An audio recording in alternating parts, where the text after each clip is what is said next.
Dans cette vidéo, nous allons voir la fabrication des meubles hauts de la chambre. Le meuble est composé de 3 grands caissons que nous allons fabriquer en contreplaqué. L'ensemble est soutenu par une structure en tasseau de bois. Les portes sont des portes du commerce que nous avons trouvées chez Leroy Merlin. Pour l'aspect esthétique, nous recouvrons les caissons avec un plaquage chêne.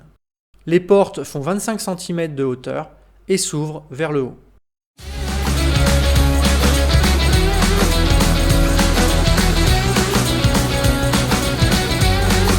Notre cellule est une ancienne caisse frigorifique et les parois intérieures sont en fibre de verre. Par conséquent, on ne peut pas visser nos meubles directement dans la fibre de verre car ça ne tiendrait pas à l'arrachement.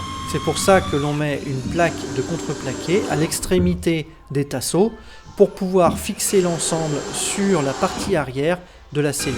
Cette plaque sera collée et vissée dans la fibre de verre. C'est cette plaque qui soutiendra le meuble. De l'autre côté, on visse les tasseaux directement sur les cloisons de la salle de bain et de la douche. Comme c'est du contreplaqué, ça ne pose aucun problème.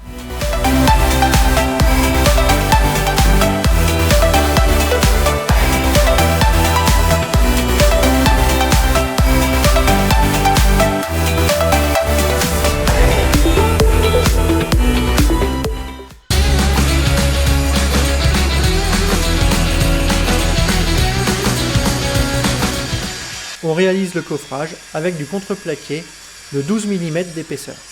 Les flancs sont directement vissés sur la structure en tasseau.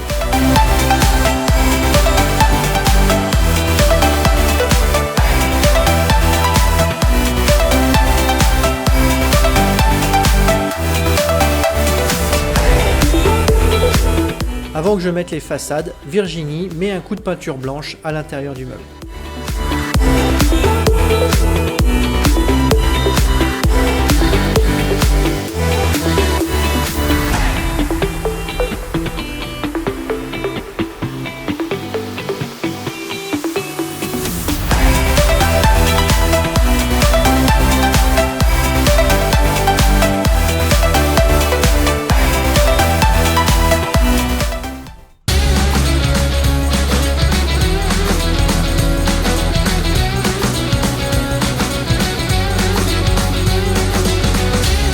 Les façades sont de grandes plaques de contreplaqué dans lesquelles je viens découper de grands trous qui constitueront l'accès au rangement.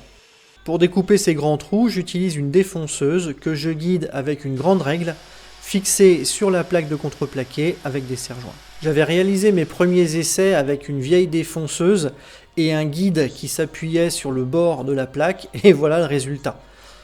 Avec la nouvelle défonceuse et la règle, le résultat est quand même beaucoup plus propre.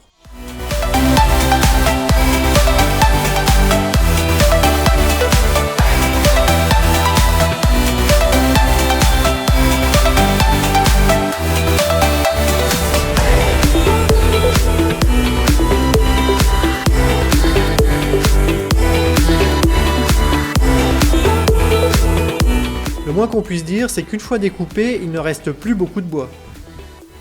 Petite pause à blanc avant le vissage définitif.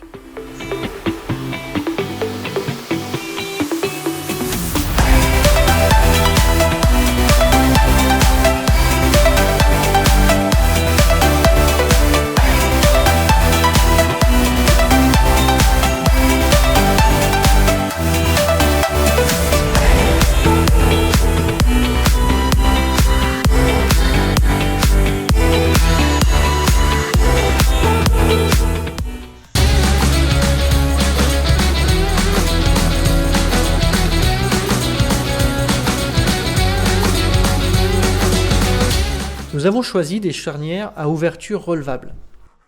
Ce type de charnière se fixe sur les parois latérales des caissons de cuisine. Il ne vous aura pas échappé que dans notre cas, ce ne sont pas des caissons de cuisine. J'ajoute donc des plaques de contreplaqué que j'aurai préalablement percées entre chaque ouverture des caissons.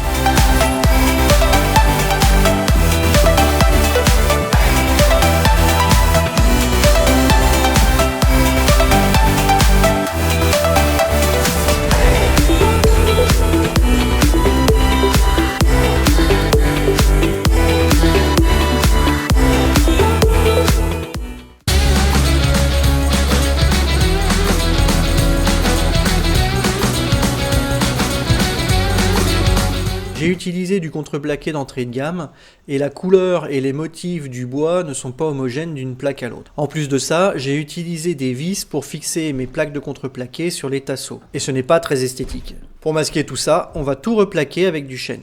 Ce sont des feuilles de bois de quelques millimètres d'épaisseur pré-encollées. Il suffit de découper la feuille à la dimension que l'on souhaite et ensuite de le coller grâce à un fer à repasser.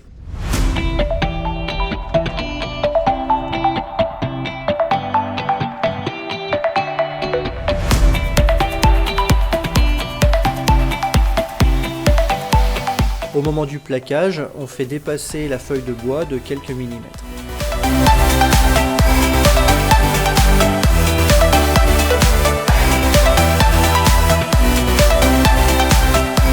Pour les jonctions, on superpose les deux feuilles de bois pour les couper en même temps et ensuite on les colle bord à bord avec le fer à repasser.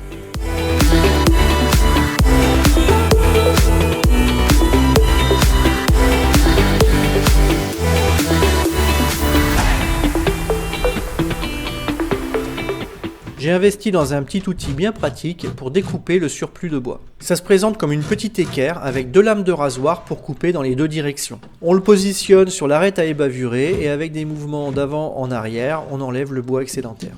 Il faut finir les angles au cutter car l'outil ne va pas jusqu'au bout.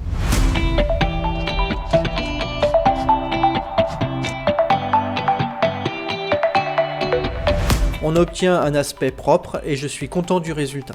Je ponce avec du papier de verre pour bien terminer les arrêts. À présent, on peut fixer les charnières. Et voilà, maintenant on a un beau meuble en chêne et plus une seule trace de vis.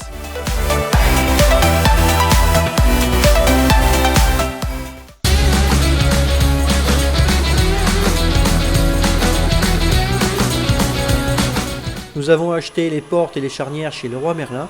Ce sont des portes du commerce, prévues pour aller avec des caissons de meubles de cuisine standard. Pour les adapter à notre meuble, il faut ajuster la position des fixations des charnières. Les portes font 25 cm de haut, ce qui est très bien pour notre meuble de 30 cm. Sur le meuble du fond, nous avons 3 portes de 45 cm et sur les côtés, nous avons une porte de 60 cm et une autre de 45 cm. Nous avons choisi des portes en blanc laqué mat car nous trouvons que ça va très bien avec le chêne. Le rendu final, des portes blanches mat avec le meuble en chêne, nous plaît beaucoup. N'hésitez pas à nous dire ce que vous en pensez dans les commentaires.